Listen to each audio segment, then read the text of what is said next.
Hey everybody, welcome to episode 131 of the AskDap show, where I answer your Volkswagen and Audi questions.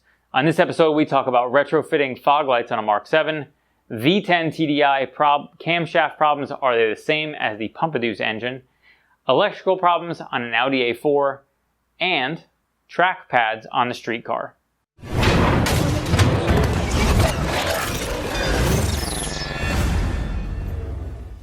Infilexiable via YouTube asks, I bought an Audi A4 B7 Quattro S-Line yesterday. In the morning, I noticed that the car's fan inside the dash was on. It was on for over 6 hours. OBDEleven does not find any problems. After I disconnected the battery, it was still spooling for 20 minutes until I hooked the battery back up. Why is it spinning? Also, driver's computer on the instrument cluster is on full brightness even when the dials are on dimming. Also, I hear the car's speakers on all the time. Hope you can answer. Okay, so what we're describing here sounds like you have a lot of problems, and my advice is, in these circumstances, is unfortunately, my advice is that I don't have any advice. And it's really, there's clearly a lot of things going on wrong with the car, and either one of two things. And I don't know because that's not a US car. So I don't believe a 4.3 liter TDI, I don't think that was ever a US car. So if your blower motor is what it sounds like, the blower motor in the car continues to run even when you disconnect the battery, you either have two batteries or you have a serious problem somewhere, because there's no reason why the fan inside the car should run with the battery disconnected. There shouldn't be any power to turn it on. So because that reason, I don't see any reason why that would ever happen.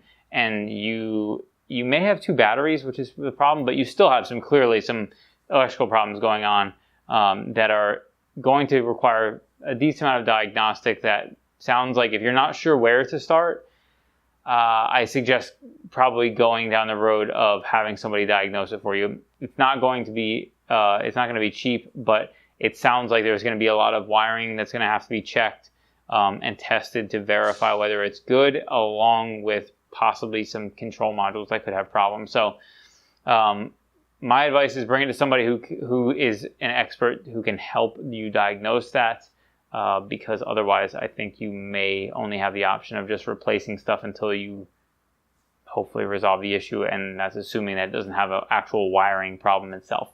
Medic Magic via Instagram asks, how hard is it to install OEM fog lights on a Mark 7 that does not have them? In the US, at least until currently or very recently, pretty much all cars came with fog lights that were Mark 7 GTIs. Because we don't know whether it's Golf or GTI, I'm just going to assume it's a GTI. If it is a Golf, I think they do have some options for retrofitting. But when it comes to retrofitting, every car for Volkswagen and Audi is not pre-wired for any option you could possibly have. They do that obviously to try to bring costs down on manufacturing, so you don't have a bunch of additional extra wiring and connectors and all that stuff on every vehicle.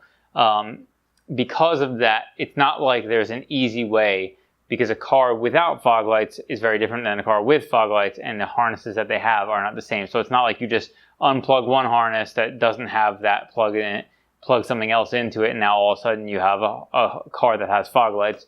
All you have to do is mount them. So what you have to do is, if you, let's say on a GTI, for example, the fog lights are LEDs. You have to buy the fog lights, buy grills, buy the mounting stuff for the bumper, and then you have to wire them manually yourself to make sure that they work properly, and then you'd have to wire them to a switch and that type of thing. That isn't a terribly difficult job for somebody who's experienced with cars.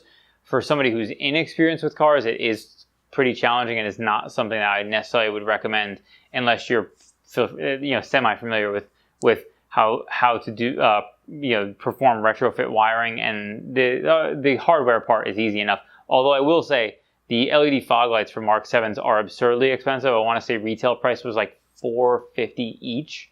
So I'm not sure how viable that is for most people to retrofit on a car like that. Jesse Brown via YouTube asks, I thought the B8.5 2.0 turbo engines were safe from this issue. Does the extended oil consumption warranty not cover them? Is there a model year where this updated piston comes installed from the factory? Okay, so I don't know all the details about the oil consumption stuff off the top of my head. I never worked in an Audi store, so I don't know 100% of the details as far as coverage. I know pretty standard is that there is a limitation on mileage for warranty extensions. And I think it's 100, it may be 120, but the car we were doing those pistons on has exceeded the mileage to be within range for an oil consumption problem. In terms of what models are, I don't think B8.5s necessarily are free from that.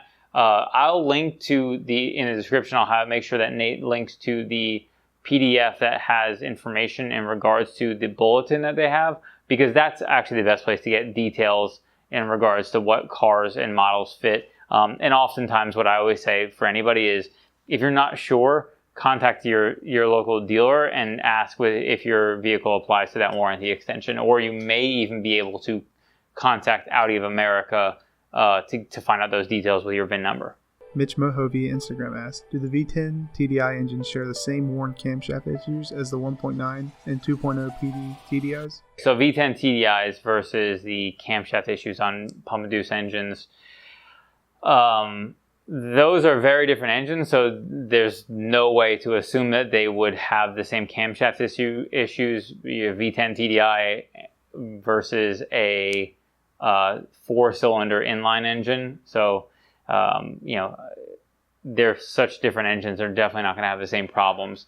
With that said, I don't think there are enough V10 TDIs out there with high mileage to know definitively any specific common problems. And I don't think that I'm aware of any common problems that I saw during my time. And again, when I was at the dealer, we had a few of them that service with us regularly, but we were talking about a handful of people who have V10 TDIs left at all. And I know actually a local friend of ours, a V10 TDI came up for sale because it has a no start problem. And I think it needs a starter, and the engine has to come out to replace the starter on a V10 TDI. So he was asking if it made sense for him to buy, because he has buddies who can help him pull a Touareg engine out. But if you've never seen a Touareg engine out, they come out with the complete front suspension and whole front end of the vehicle as one unit. So that is no small feat, and taking the engine out of a V10 TDI is not something you're going to find particularly awesome to do. GLI Fahrenheit via YouTube asked, can I use EBC yellow pads on the street or just stick with red? All right, so I think I may have touched on stuff like this before with yellow stuff versus red stuff pads. EBC pads, people, they have the yellow stuff, which is what they call their track pads, and then the red are the street pads. I do not recommend yellow stuff for the street. It doesn't mean you can't use them. It just means that when you get a pad like that, the operating range for temperature, where one, it's most effective, but two, it's doing what it's supposed to be doing, is outside of what standard spec is going to be before you get the brakes heated up. The biggest problem you're going to find if you put a track pad or the yellow stuff pads or anything that tends to be more for higher heat ranges is that at colder heat ranges, they're going to squeal. They might squeal anyway, but for sure, like every time you back out of your driveway and you hit your brakes, it's going to squeal. Anytime you're pulling out of a parking spot, and the car is cold, your brakes might squeal. Anytime you're coming to a stoplight and the car isn't completely hot yet, and maybe even when it is hot, your brakes are going to squeal. So if you're willing to deal with the annoyance of squealing brakes, it sounds like your car has worn brakes, yellow stuff is okay maybe, but again, they're not within their operating range. So that's why you would not want to put track pads on a car that you're just using for the street. That's really the intent behind that. Thank you so much for watching episode 131 of the AskDap show, where I answer your Volkswagen and Audi questions. If you have any questions or comments about the questions answered in this show, be sure to leave them in the comments below. If you like this video, be sure to give it a thumbs up and subscribe for more like it.